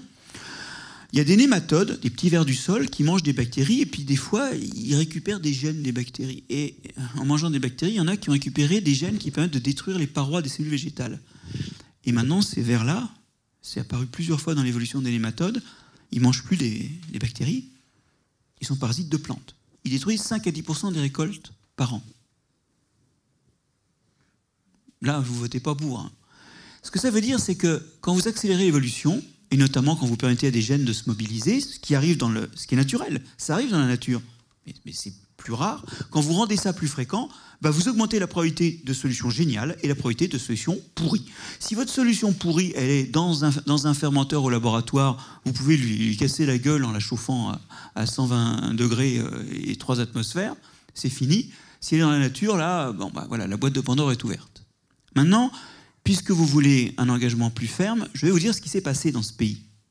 L'Académie des sciences a émis un avis sur les nouveaux OGM, dont on veut nous faire croire que ce ne sont pas des OGM, alors que c'est précisément parce que ce sont des modifications génétiques que c'est utile. Bon, en disant c'est pas des OGM, et c'est bon, il n'y a pas de problème, ils sont mieux faits que les précédents. Tiens, les précédents avaient donc des problèmes? Ils sont chirurgicaux, alors ok, mais quand vous regardez CRISPR-Cas, hein, ça fait des coupures et ça corrige vraiment l'endroit où on veut, sauf que ça fait des coupures partout. Il y a un article dans Cell il y a 3 mois qui montre que sur des cellules humaines en culture, bah, ça provoque des cassures des chromosomes et des pertes de chromosomes. Mais l'insertion se fait bien à l'endroit qu'on veut. Hein. Par contre, ça, c'est bien fait. Voilà. Donc, finalement, il y a quand même des effets de bord qu'on essaie de nous cacher. Et cet avis qui dit que tout est bien, en fait, c'est un piratage. C'est un abus d'une partie de l'Académie qui a décidé de publier cet avis, alors même qu'il y avait au sein de l'Académie des sciences des discussions beaucoup plus complexes, notamment sur la traçabilité, qui ne sont pas restituées dans cet avis. La chose s'est produit aussi au CNRS, où on a vu un avis sur les OGM qui a été publié, notamment par d'éminents biologistes, y compris des amis personnels de laboratoires de biologie cellulaire et de génétique, qui ont dit c'est très bon, il faut y aller, voilà, mais on n'a pas demandé leur avis aux écologues et aux évolutionnistes. On n'a pas pris de recul. Encore une fois, c'est ce réductionnisme qu'on s'applique à nous-mêmes, où on voit la structure toute seule dans son coin, et on ne voit pas le cadre spatial, on ne la redéplie pas, comme moi j'essaie de redéplier l'humanité, dans l'espace, c'est l'écologie, et dans le temps, c'est l'évolution. Et là, il y a des spécialistes pour ça, et les spécialistes de l'Institut du CNRS qui travaillent sur l'écologie et l'évolution n'ont pas été consultés, et ceux d'entre vous qui sont sur Evol France, leur réseau, savent très bien qu'on était un peu énervés. Donc, je ne dis pas que les OGM soient mauvais. Moi, je fais partie des gens qui pensent que le riz doré, par exemple, c'était une bonne idée, et qu'en tout cas, c'était pas une bonne idée de dire qu'il fallait manger 8 kilos par jour pour avoir assez de vitamine A, parce qu'en fait, c'était 80 grammes. Donc, si vous voulez, il y a des fois, il faut être nuancé. Mais c'est vrai qu'on est quand même mis devant le fait accompli, et que ça, c'est vraiment, vraiment ennuyeux, parce que la science mérite mieux que ça. Au-delà même du fait qu'il y a ces coups de force, un autre coup de force, c'est la façon dont le gouvernement a bloqué l'avis de l'ANSES avant les délibérations des parlementaires. Puisque vous savez qu'il y avait un avis de l'ANSES qui disait « faut une étude au cas par cas », on l'a muselé. Et il est sorti quand Stéphane Foucard a révélé ça, et il ne l'a pas révélé par hasard, parce qu'il y avait des gens à l'ANSES que ça avait un petit peu énervé. Mais bon, protection des sources, le bilan, c'est que donc on a découvert qu'il y avait ce rapport après que le vote ait eu lieu. Bon, le vote n'a pas été si favorable que ça au niveau européen à assouplir la législation. Mais quand même, il y a des coups de force comme ça qui sont inacceptables, et ils ont une autre conséquence délétère. Oublions les OGM et venons-en aux citoyens. À qui les scientifiques disent c'est comme ça, c'est blanc. Et puis il y en a d'autres qui arrivent derrière, ils font non, nous on n'a pas été. Non, c'est noir. Et puis il y en a quelques-uns qui s'égosent et disent non, c'est gris. C'est moi. Vous y êtes? Les gens voient les scientifiques s'entretuer, ce qui est très sain, parce que c'est l'activité scientifique. En fait, dans le livre que j'essaie de vous vendre, là, j'ai tout un chapitre sur ce que c'est que la structure de la connaissance scientifique, selon moi, mais aussi selon des gens qui sont un peu plus intelligents et qui ont un peu plus vu le monde, des Kuhn et d'autres. Et j'essaie de dérouler ça, mais notamment cette idée que le débat, il est par essence scientifique. Et puis, il arrive ou non, à un moment, un consensus. Sachant qu'un consensus, c'est un truc où il y a toujours 10% qui ne seront pas d'accord. C'est soit des vieux cons, soit des mecs qui ont vu un truc que les autres n'ont pas vu et qui n'arrivent pas à communiquer dessus. Bon, mais il y a des consensus à certains moments. Mais c'est normal, le débat. Comme on enseigne la science comme des trous-ducs, on va le dire, on enseigne aux gamins la science comme des résultats, des données, des faits. Mais non, c'est un débat. Alors un débat argumenté, c'est des expériences, des choses comme ça. Du coup, quand on a formé à cette idée que la science, c'est des faits et des vérités, les citoyens ne sont pas du tout prêts à avoir le débat. Et quand en plus on se met dans la situation d'avoir le débat après avoir émis les opinions, plutôt que de les avoir, ces débats, avant d'émettre l'opinion, quitte à ce que ce soit une opinion nuancée, avec des indications d'opinion minoritaire, on décrédibilise la science. Or ça, on ne peut pas se le permettre. Parce que moi, je crois en la science. Sinon, je ne passerai pas ma vie à écrire des choses là-dessus et à essayer de les dire. Donc ce qui s'est passé sur les OGM est toxique, d'abord quant à la décision qu'on pourrait prendre, mais c'est toxique aussi quant au lien entre la science et la société. Alors, je pense qu'on va... Il y a encore une question au fond, là-bas? Oui? Ok. Oui, bonsoir et merci pour la conférence. Donc c'est la deuxième fois que je vous écoute à Montpellier, donc c'est toujours avec plaisir. La dernière fois, c'était au lycée Joffre. Ah oui, c'est pas tout. Avec Francis Allais, oui. Donc moi j'ai une question, je suis pas sûr qu'elle soit bonne, enfin que j'ai compris ce que vous avez dit. Moi moi j'ai compris que selon vous, on aurait en fait en nous un mauvais fond et que la culture chercherait à supprimer ou atténuer ce mauvais fond. Quand je prends l'exemple des hommes violeurs, là, c'est ce que j'ai compris. Je ne suis pas sûr d'avoir bien compris. C'est des primates, hein, c'est pas...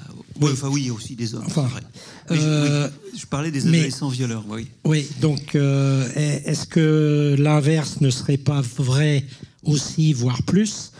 Moi, j'ai en référence, comme je suis un peu ancien, les propos d'Albert Jacquard à l'époque. Donc moi, pour l'avoir aussi écouté dans un amphi d'université, qui cherchait à comparer l'inné et l'acquis, et qui, lui, bien qu'il soit généticien, disait que 90, je sais plus, enfin, que le culturel avait une importance fondamentale dans nos comportements. Donc, est-ce que plutôt que d'apprendre la science, il ne faudrait pas... apprendre les bonnes manières. Voilà, les bonnes manières, la poésie, le vivre ensemble, voilà. Et puis, est-ce que c'est pas la culture qui a un mauvais fond et qui est puissante plutôt que la nature? Non mais, alors, je ne pense pas que l'homme soit fondamentalement mauvais. Il est vrai, votre question est pleine de finesse, parce que c'est vrai que souvent j'ai montré des traits pas top. Mais moi, je vis dans la musique. Hein. J'écoute du classique du matin au soir. J'ai tout le temps un casque sur moi et dès que j'ai 2 secondes, je me plonge là-dedans pour travailler. Voilà. Moi, je ne vivrais pas sans ça. Je suis passionné d'architecture. L'architecture européenne, elle a fait des choses absolument merveilleuses. Donc, moi, je vois la beauté de l'homme. Mais ça, tout le monde le voit. Alors, la chose est qu'on n'est ni bon ni mauvais. C'est comme l'évolution, c'est comme les OGM, c'est comme les couteaux, on est. Voilà. Là, maintenant, quand vous dites 10-90, je vous invite à examiner la question suivante. C'est dans ce 90 de culturel, qu'est-ce qui n'est que de l'amplification du 10? Et là, parce que la culture et l'évolution biologique, c'est inséparable. Elles sont mariées, entrelacées, entreépousées, engrainées. Et donc, la question, c'est combien de traits qui sont effectivement culturels parce qu'ils sont transmis des parents aux enfants ou entre enfants qui jouent ensemble, combien ne sont que des amplifications spontanées de notre fond biologique? Et ça, c'est une question complètement ouverte. Mais moi, je n'ai pas envie de dire à combien de pourcents on est culturel, à combien de pourcents on est biologique, parce que j'ai bien compris que les deux sont contexturés en nous. Et puis d'autre part, on voit quand même qu'il y a des choses qu'on n'arrive pas à vaincre culturellement. Enfin, MeToo, beaucoup d'entre nous ont quand même appris des choses qu'ils n'avaient pas imaginées. Hein. Et je crois qu'il faut vraiment s'interroger quand même sur cette possibilité que même si c'est 10% amplifié dans 20% de culture, ce soit quand même la partie qui nous reste le plus à gérer. Mais j'ai pas dit que l'homme était mauvais. Il est gris, il n'est pas blanc, il n'est pas noir. Bonsoir.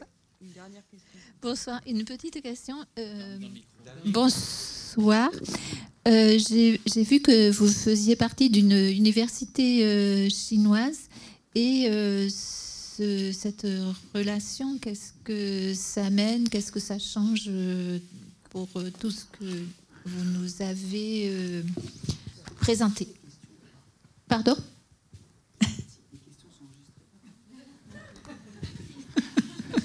Ah bon?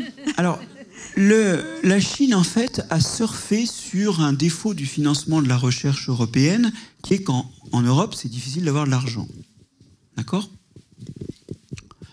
Moi, en Chine, alors, j'y ai pas en fait vraiment été, parce que la COP est passée par là, et donc j'ai des liens distanciels, j'aide à faire des papiers, à monter des projets de recherche, mais c'est assez limité. Bon. Sauf que lorsque j'ai été accueilli pour mettre au point le truc, on m'a bien fait comprendre que jusqu'à 50 000 euros, il n'y avait pas de questions à poser. En plus de mon salaire. D'accord? Qui était quand même de 2 fois 8 000 euros pour 2 mois de présence négociable à 1 mois. D'accord? Quand vous travaillez en France, 50 000 euros, c'est pas la rente que vous avez. Moi, on a 1 000 euros par chercheur dans mon équipe. Donc, beaucoup de chercheurs se sont exportés. Certains, je n'hésite pas à le dire, l'ont mal fait. C'est-à-dire qu'ils ont exporté leur savoir-faire et ils ont été faire là-bas tout ce qui faisait de brillant ici et qui faisait qu'ils avaient été invités. Bon, moi, j'ai plutôt développé d'autres activités. en interaction avec les équipes sur des sujets qui étaient différents. Mais je n'ai pas en fait développé non plus grand-chose, puisque, comme je vous l'ai dit, le contact humain a cessé, et sans contact humain, il n'y a pas vraiment de recherche efficace. Ce qui fait que c'est un peu con, quand on est français, d'avoir une équipe en Chine.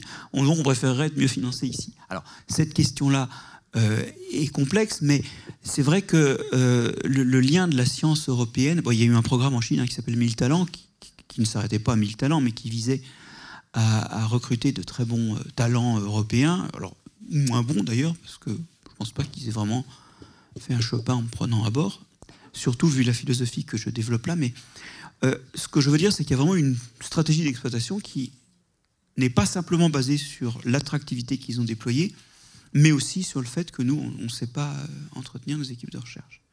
Et il y a pire encore, il y a des scientifiques qui partent en retraite parce que c'est l'âge de partir en retraite, et qui ont la chance, c'est des métiers où souvent au moment où on part en retraite, on est encore en état de fonctionnement, ou au moins on croit assez l'être pour avoir envie de continuer à l'être, et donc ils partent en Chine, quoi.